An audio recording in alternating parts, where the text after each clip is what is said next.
Yeah, I'm back again. Hi, this is me. This is I. I'm going to try finishing that same video that we just started. Um, I apologize for the interruption. I don't know if it's the weather or something else, but anyway, I'm going to wait a couple seconds before I continue. Just to bring you up to speed, I was talking about the the opinion of the court yesterday and the narrow focus of the ruling. So now I'm just talking to myself a couple of minutes. By the way, I appreciate you all out there, all 12 of you, who quickly have jumped over and who obviously your technological prowess is far superior to mine. As I jabber away, just kind of waiting for a few more people to come back in. Um, so the opinion came out yesterday, and again, very limited in scope. But the arguments that were made in this particular case, the appellate case, raised constitutional arguments, and I'll address the constitutional arguments in a second. But you have to remember and kind of you don't have to remember anything. You don't have to do anything I say. You have your own free will, so I appreciate that. Um, uh, but anyway, in terms of the opinion itself, it did raise two constitutional issues, and these are constitutionals that JR and I have referenced before. One is the non-delegation issue, and one is the appointments clause. Now, it's not really relevant yet because this decision this decision by the court yesterday in Alpine, which said, in essence, if you're going to do an expedited, this was the holding, by the way. The holding was if you do an expedited expulsion proceeding, which you can, before you expel the alleged perpetrator, the SEC has to do a actual review of the decision, and then of course there can be a court review after that also. But that's the actual holding of the court. So very limited. It's an expedited proceeding only when there's expulsion and it involved an injunction. So very, very narrow.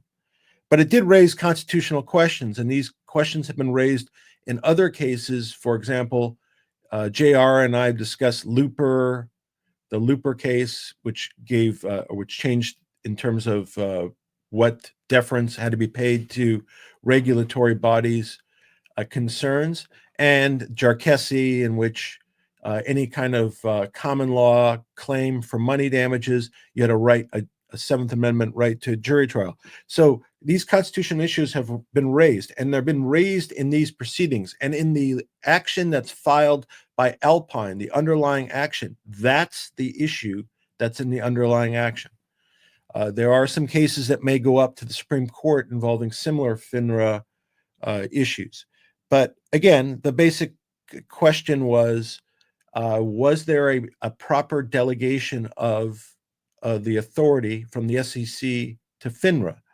And the issue that arose, and the question is there a proper oversight? And in the expedited expulsion proceeding, the reason why the court agreed there should have been an injunction was because the SEC did not have proper oversight over the expulsion because they didn't rule on it. So that's the really narrow nature. In terms of the appointments clause, that just means, can the judges, this is really what the ultimate question is, can the judges of FINRA and the SEC, do they have to be appointed by the president, or can the agency himself appoint it? And Jarkessi, in essence, said, we are going to defer to the courts. And again, those cases really took power, or in essence, and JR and I talked about it a little bit, they kind of focused power away from the regulatory bodies, but not to the individuals or third parties, but to the courts. So we will see how this goes. But in the decision of the court, and again, what I was saying, there's 3-judge panels. Often courts have multiple panels. So there'll be groups of 3 judges, usually 3 judges, who will be the deciders of an appeal, not a single judge. And an appellate court, again, is not a fact finder. So they don't make factual determinations. They look at what the record, and this is generally, there are times when they do, but most times not. And what they do is they take the record of the underlying court and then they make a decision. And different panels within a court, an appellate court, might have different ways they see things. So in this particular case, 3-judge panel, 2-1 in favor. Well, actually, the decision was 3-0, but there was split in terms of the reasoning. The 2 judges believed that, again, the bottom line is you just have to give a review. Not that you can't do the expedited expulsion, but to do that, you have to do a review by the SEC. And the other judge, Judge Walker, he thinks that and I'm speaking for him, although this is not exactly what he said, but speaking for him, he would find that FINRA is unconstitutional, and he doesn't think it has the power to exist and shouldn't exist. And so the case is sent back down to the trial court, and now they're going to have a trial on the constitutionality of FINRA. If the trial court, no matter how the trial court rules, there will be another appeal of that decision. If the trial court finds that FINRA is unconstitutional, FINRA will appeal, because they can't tolerate that as a ruling, even though it's not a binding ruling because it's only of a trial court. And the flip side is, if Alpine lost, they would appeal because they've already shown they appeal. And what I referenced, the difference between a trial court and appellate court, is a trial court is just a ruling. You can cite it, but nobody has to rely upon it. So no court has to rely upon it, and it has no even necessarily persuasive authority. But if it goes up to a appellate court, then the court, if you're a citizen or if you're affected, you could cite that decision as persuasive authority. And if it becomes the law of that particular district or area, then you have the ability to cite the case or the cases as law. So it goes in that order. It goes from trial court to appellate court. Appellate court has more authority, and then it goes to if a whole, like there's a Ninth Circuit, for example, that covers California, Washington, Oregon for the federal courts. If the Ninth Circuit has a view that covers any case within the Ninth Circuit, the Ninth Circuit's chopped up amongst states and in districts, and there may be a variance amongst districts. So different districts might have a different view about something. So that just tells you the level of authority amongst courts. So this case is going back to the district court. District court will decide whether FINRA is constitutional. Then there will be a bunch of appeals. Depending on the appeals, it could go up all the way to the Supreme Court. In the meantime, though, there may be a case that the Supreme Court decides about FINRA's powers and abilities that might decide the underlying issues in Alpine. We won't know.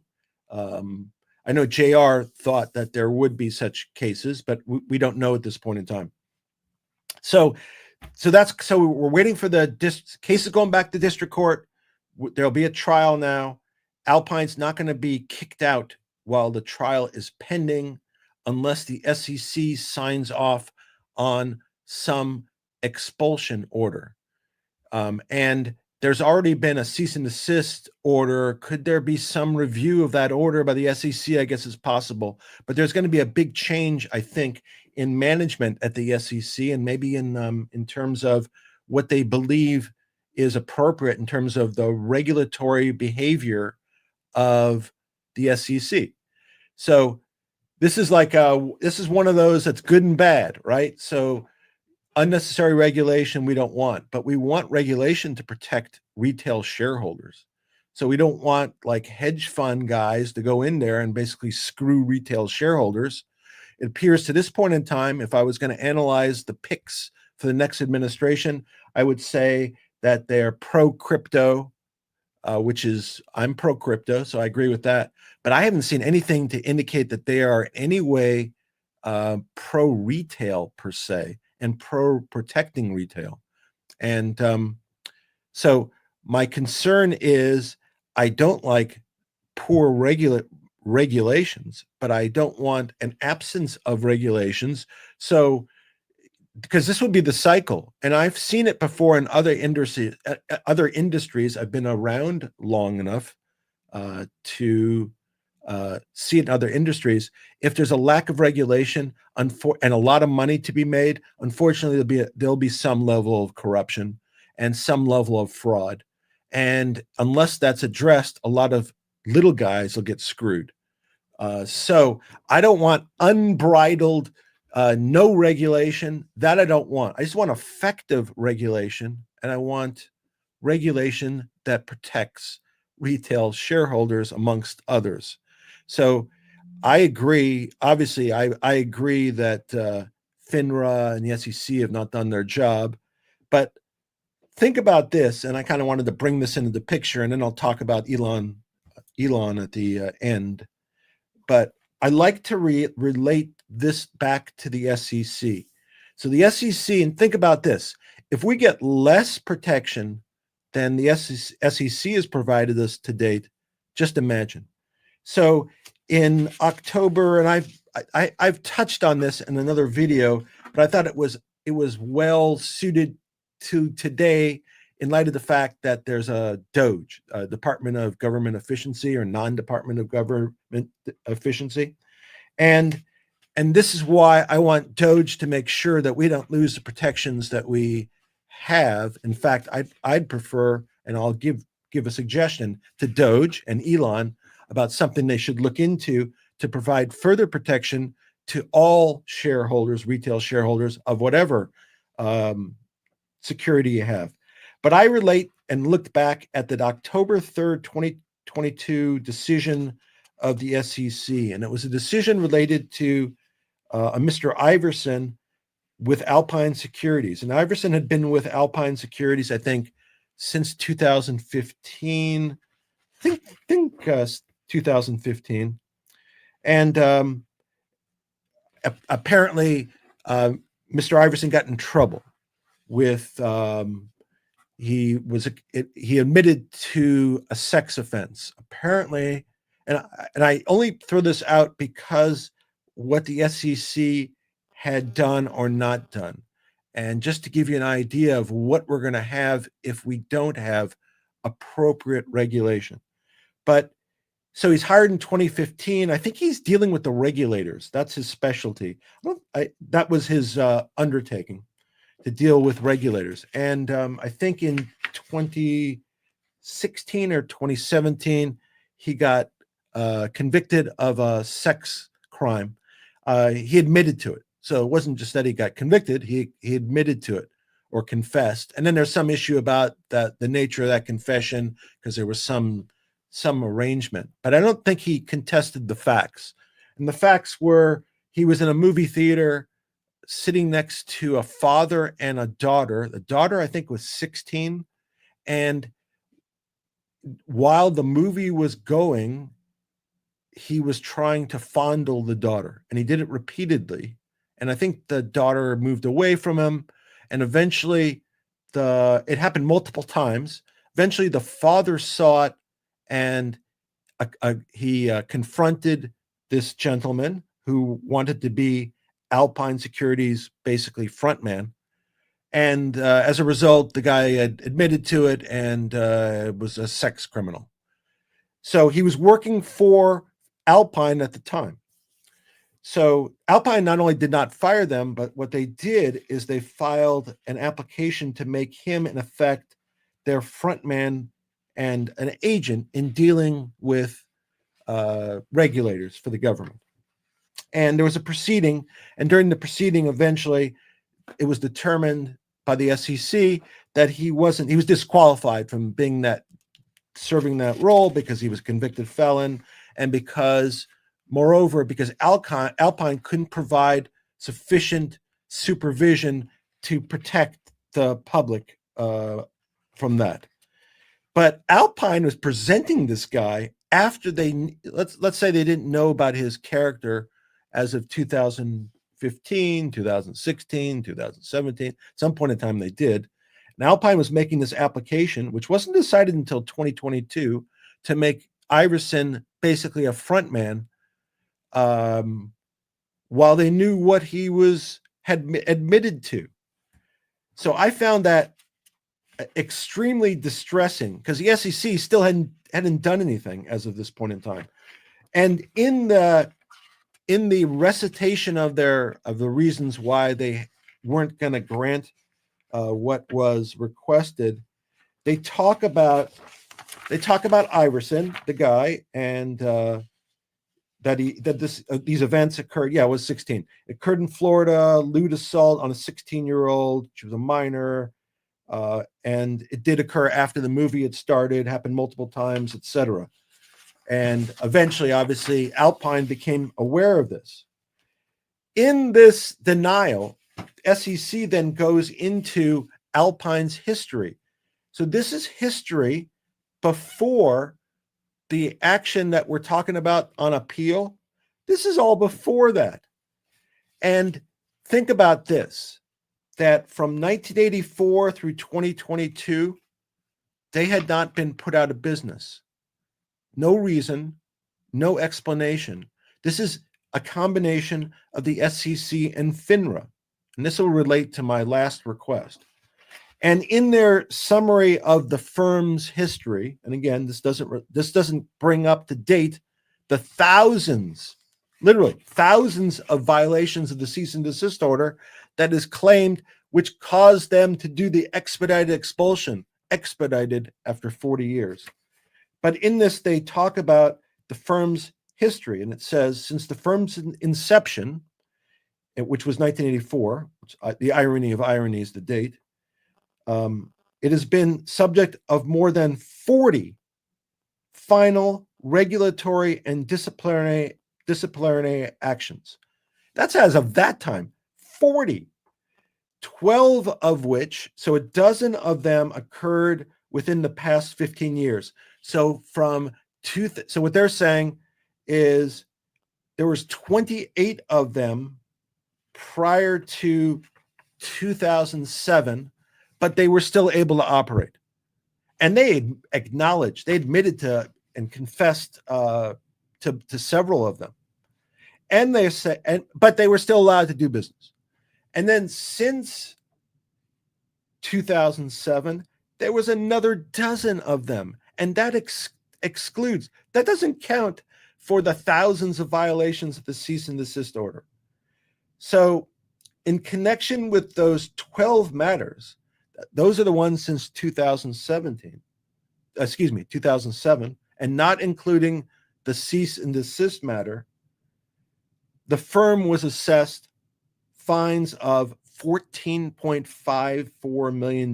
We don't know if those were collected, by the way, because the SEC and FINRA haven't shown a great propensity, in my opinion, for collecting fines, and were suspended twice by FINRA on an expedited basis for different violations of FINRA rules.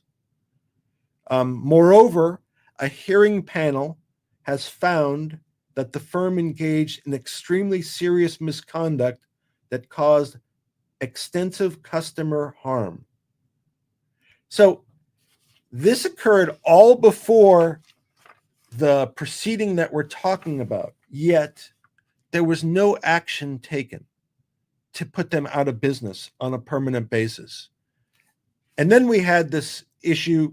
So that was the background. Then they bring the sex offender or convicted sex felon or admitted sex felon, because I guess it was admitted. They bring his application forward.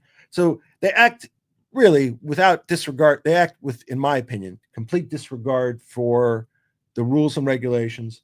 They try to get a offender appointed to be the representative, and then they violate a cease and desist order where they're basically, it appears they're misappropriating funds and doing all kinds of nonsense, which resulted in the expedited proceeding. Yet the SEC and FINRA did nothing to stop them. It is lunacy, which brings me to the last point and kind of like the other half of this. DOGE, DOGE, Department of Government Efficiency, and I have concerns about the legitimacy of that, the constitutionality of that, but I don't have any concerns or doubts that it won't do what it says it will do. I believe they will act and cut jobs and maybe departments or portions of departments.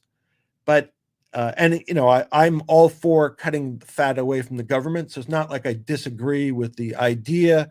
I just think it should be done as a agency for a limited period of time and then dissolved with confirmation, so everybody is on board. And I think that would place a better challenge to any future legal challenges, because there'll be plenty of challenges. But one of my pet peeves, and it arose out of MMTLP, and it involves GTII, and it involves the ability of retail shareholders to get access to information from the government. And so DOGE, one of the goals of DOGE, DOGE, not the crypto, although that crypto will probably do pretty good, I would guess. One of the ideas is to cut the fat and cut the number of employees of agencies. Well, I think there should be an additional, and this is directed to Elon Musk directly and to Vivek and anybody else who's on that team. I think there's a corollary that goes with that. There's a bunch of things called self-regulatory organizations, and FINRA is one of those organizations. So I have 2 points. One, should the government agencies, to the extent they exist, be immune at all? 2, should an agency or a self-regulatory body that has shown itself to be deficient in how it acts, should it have immunity? And I would say no. There's no reason why self-regulatory organizations should have immunity. So the way I think about it, we have DOGE going in there. To the extent that DOGE has a power and authority to change the rules of immunity involving self-regulatory organizations, then I would suggest they do.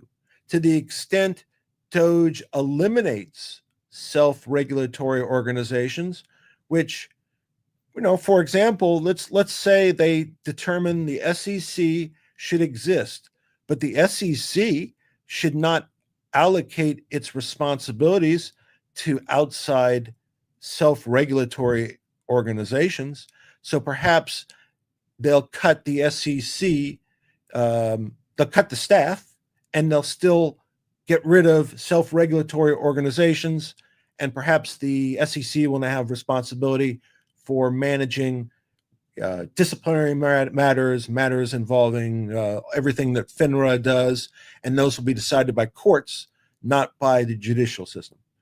I would be okay with that because FINRA, in my opinion, has proved to be worthless, but I'm not okay with the fact that the SEC would have immunity. Since DOGE, DOGE, believes in transparency, then shouldn't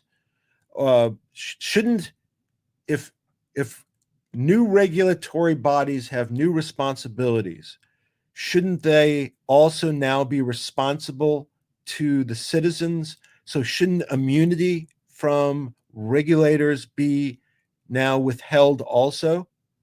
Because if we had FINRA removed, but we couldn't have access to things we need from the government, it doesn't help us. And as we have seen, trying to get information from the SEC can be a brutally slow process. So I would urge, on top of DOGE, DOGE, Department of Government Efficiency, which is a non-department department, apparently, I urge them to get rid of all immunity for government agencies that assume new responsibilities, and for all self-regulatory organizations. There is no reason for the self-regulatory organizations to have immunity. And as much as JR repeats the APA, I repeat that anybody with immunity, the way they could defer their risk, if they have risk, is buy insurance like everybody else. If you have a car and you want to protect yourself, you get insurance, you buy insurance. It should be no different. If FINRA has responsibility, if they've committed misconduct, engaged in misconduct outside of what they're allowed to do, and it's not intentional, then they should just buy insurance and pay for the insurance, and that's how they should be.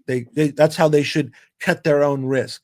But us retail, us consumers, should not be excluded from having FINRA being responsible for their actions, and that includes getting access to documents. For those of you who were in the MMTLP space, getting access to documents from FINRA and the SEC is nearly impossible. So I think that in terms of cleaning up the regulatory system, that part of that includes removing immunity. And if it's not removed, then how can you have cleansing of a system that still permits its participants and the ones responsible for misconduct to be protected? Now, again, insurance would protect everybody. So everybody can buy insurance. And we all know, or maybe we don't know, that you can't insure intentional misconduct. So if people engage in intentional misconduct, they should be responsible. And I think there is no absolute privilege for criminal misconduct. But I believe that DOGE should focus their attention, in addition to cutting regulatory agencies, to getting rid of SROs and getting rid of immunity and providing full transparency to retail and consumers. So that, to me, goes on top of Alpine, that has just sat for 40 years. Let it do, because the SEC would agree that Alpine is engaged in misconduct for 40 years, but somehow they've been permitted to exist, and they still exist. So why that is, I don't know. It should not be permitted to exist. And if, in fact, DOGE makes it harder for bodies like Alpine to get expelled, I would be absolutely opposed to that. That would be inappropriate. And it doesn't make a difference, by the way, what the stock is. It's misconduct. And again, I've shown I don't really care who the bad guys are. If it's the regulators, we call them out, get them out. No reason for them to be in. Really, no reason to, if you're supposed to regulate and you decide not to, then leave. You can get a much higher paying job in private enterprise. But if you're going to do it, then do it, and be transparent. And again, we've heard talks about transparency. We have an opportunity for full transparency here by letting everybody have access to obtaining documents, records, etc., testimony from the regulators and from the SROs. So I'm highly in favor of that. So how does this all come down in terms of Alpine? I think Alpine's going to continue in the background. For those of you who follow, Alpine, you probably also follow GTII, unless you're a fan of Alpine for some reason. And Alpine case, the GTII case is obviously going forward. I happen to think that the resolution of GTII will happen before all the legal maneuvers involving Alpine will be exhausted. And anyway, that's kind of where I stood. I think I indicated in a different video that I sent out a request to the attorneys for the receiver for GTII, asking them to look into a series of subjects that was raised by the second interim report. assets that were out there and who has them and pursuing them. And I know that the receiver is acting diligently and pursuing that, but I don't know specifically because he's not accountable to me, nor will he speak to me directly.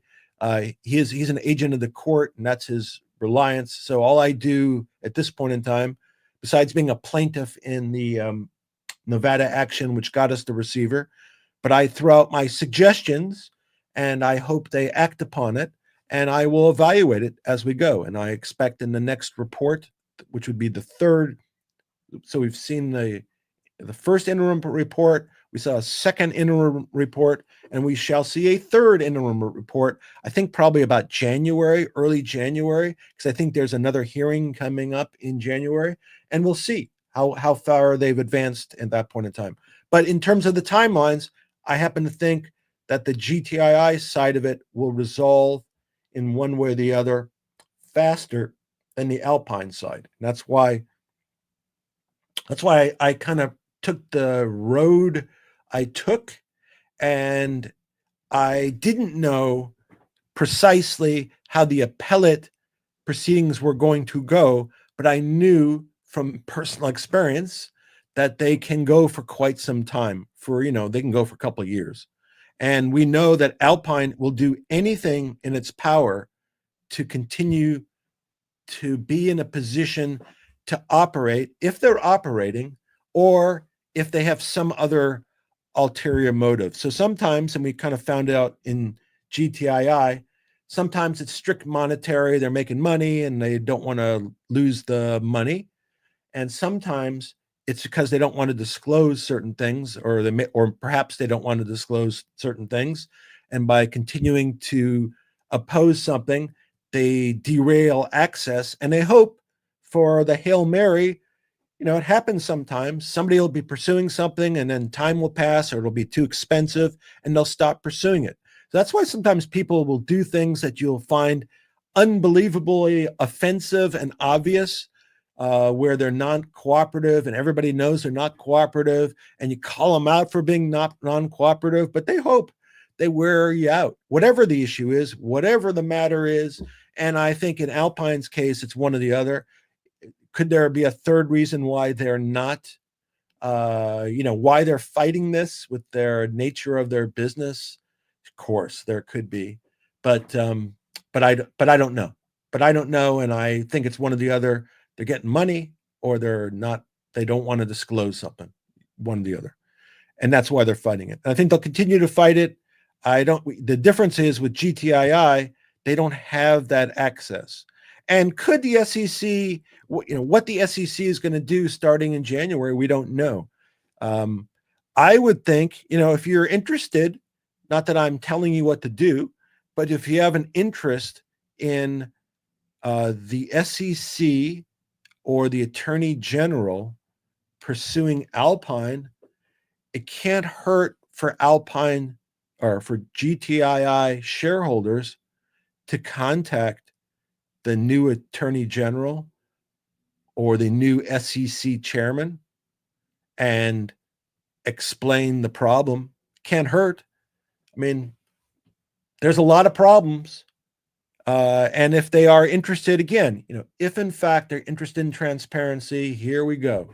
We're giving them we're lining it up, teeing it up. The question is, are they really interested in transparency, or are they just interested in making the markets? Listen, part of it's good. We like a booming market. If they're interested in having a booming market, that's great. But if they're not interested in protecting us, then that's not great. And when there will be negative events, where somebody defrauded somebody because they wanted to make a bunch of extra money, it'll impact us more than anybody else. So again, I want a fair and balanced approach. And but again, reaching out to the new AG, the new SEC, contacting FINRA, whatever, and asking them to pursue the termination of Alpine. I don't think there's, of course, if you feel that way. If you don't feel that way, then obviously don't do that. But if you do, get them out of here. We need more of those agencies to get out. And unfortunately, there's a lot of bad actors that we've seen because there's a boatload of money to be made. We saw Borgers involving GTII. They were the auditors, and they were making hand over fist. And the irony was there was another company that recently dropped SCMI, a computer company, and they supply, I think, NVIDIA. Their auditor left them, and after they left them, they had a huge crash. So that was the reverse part. But the auditors, they don't just leave, and if there's a problem, there's usually a big problem.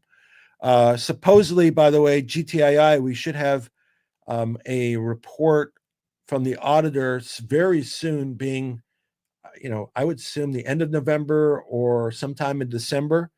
I don't know. I haven't seen it, nor will I see it before you see it, but it will be interesting to see what's contained in there in light of what's referenced in the receiver's reports. Are there a bunch of shenanigans beyond what the receiver report suggests? Does it place things in a different light? I don't know. Does it improve things? Usually these audits don't make things look better. So if the receiver has come out with his views based upon limited observations, it'll be interesting to see what the audit proves up. So anything else that I wanted to talk about? And I'm going to take a quick look at the comments, at least the more recent comments. Not that I see. Of course, I'll keep you apprised. By the way, that Judge Walker, he was like, his point was that you couldn't, his main point, I think, is the appointments clause. This is going back now to the appeal, the 2-1 decision. This was the guy who, it's 3-0, but there was the majority and then the dissent. The dissent thought that FINRA is unconstitutional. The two other justices in the appellate court in D.C. thought it wasn't unconstitutional, but it was in this particular framework involving expedited expulsion, it was improper, but not overall, its overall constitutionality.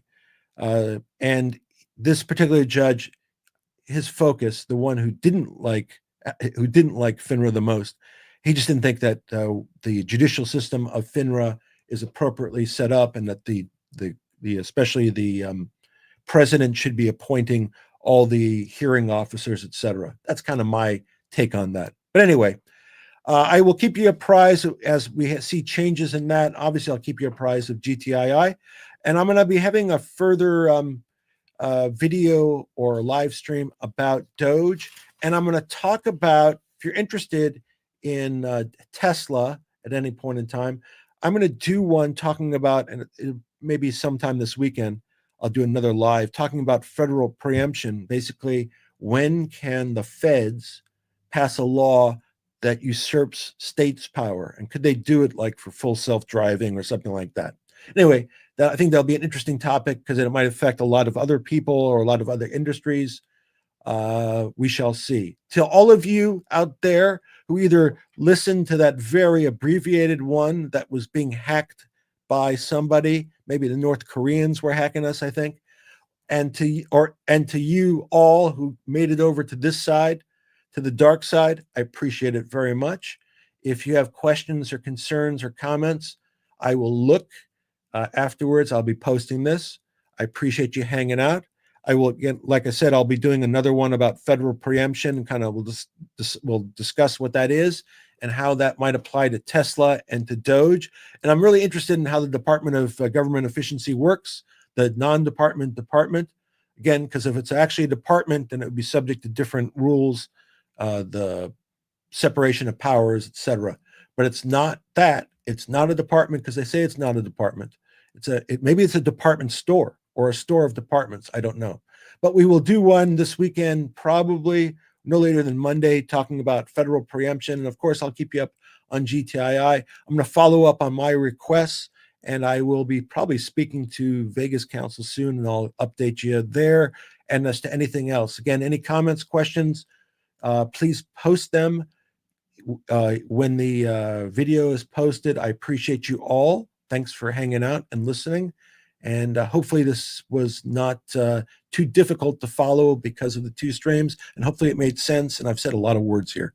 Anyway, to all of you, be well, take care, have a great day, and see you.